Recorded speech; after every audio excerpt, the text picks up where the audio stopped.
escuchar mi historia, Señor. Soy de la Chacarita, con permiso del camalotal con adobe, alcé mi casita.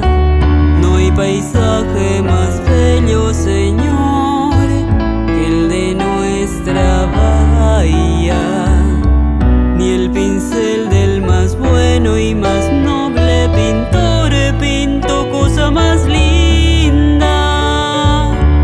Mi casita fue iglesia, Señor, al unirme a mi amada, a la luz de la luna, y con su cunú esperé una alborada.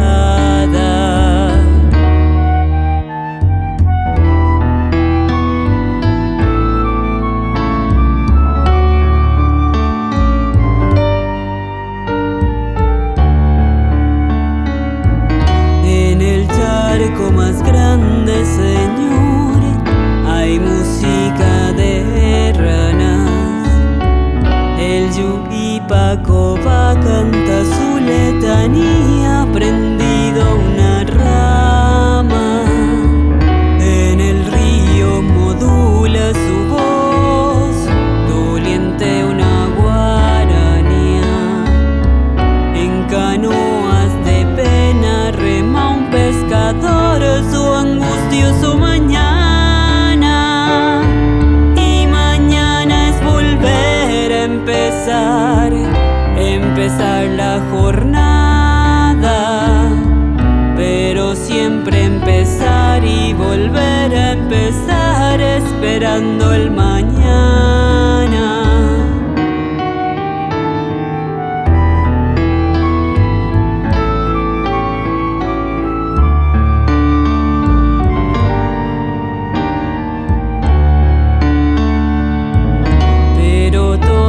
Estampa borró la lluvia del verano.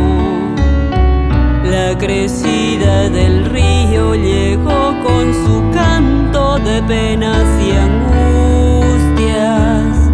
Mi casita su puerta perdió, la invadieron las aguas.